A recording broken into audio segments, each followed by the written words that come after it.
વડોદરા શહેરના સમા રોડ પર મામલતદાર કચેરી પાસે આવેલા 3 રસ્તો છેલ્લા કેટલાક દિવસોથી અકસ્માતનું કેન્દ્ર બિંદુ બની ગયો છે। માત્ર 2 દિવસમાં અહીં 4 જેટલા અકસ્માતો થતા અને તે સીસીટીવી કેમેરામાં કેદ થતા વિસ્તારના લોકોમાં ચિંતા ફેલાઈ છે। વધતા ટ્રાફિક વચ્ચે નિયમોનું પાલન ન થવું, બેદરકારીપૂર્વક વાહન હાંકવું અને સ્થળ પર સ્પીડ બ્રેકર જેવી સુવિધાનો અભાવ આ તમામ કારણો અકસ્માતોને આમંત્રિત કરી રહ્યા છે એવું સ્થાનિક નાગરિકોનું કહેવું છે। સીસીટીવી ફૂટેજ મુજબ છેલ્લા 2 દિવસમાં અહીં 3 અલગ અલગ અકસ્માતોમાં વાહન ચાલકોને ઈજાઓ પહોંચી છે તથા વાહનોને નુકસાન થયું છે। આજે સવારે પણ એ જ સ્થળે એક ઇકો કાર ચાલકે નિયંત્રણ ગુમાવતા વધુ એક અકસ્માત સર્જાયો હતો। સદનસીબે કોઈ જાનહાનિ થઈ નથી। એક જ સ્પોટ પર અવારનવાર અકસ્માતો થતા નાગરિકોમાં પણ ચિંતા વ્યાપી ગઈ છે અને આ 3 રસ્તાને જોખમ ઝોન તરીકે જોવામાં આવી રહ્યું છે।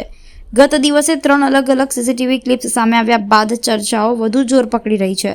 સ્થાનિક નાગરિકોએ તંત્રને માંગણી કરી છે કે જરૂરી સ્થળે સ્પીડ બ્રેકર અને ટ્રાફિક સાઇનબોર્ડ લગાવવામાં આવે, જોખમકારક વળાંકો પર ચેતવણી બોર્ડ સ્થાપિત કરવામાં આવે, ટ્રાફિક નિયંત્રણ માટે પગલાં તાત્કાલિક લેવાય તેમજ જરૂરી અભ્યાસ બાદ યોગ્ય પગલાં આ સ્થળે લેવાવા જોઈએ તેવી માંગણી કરી હતી।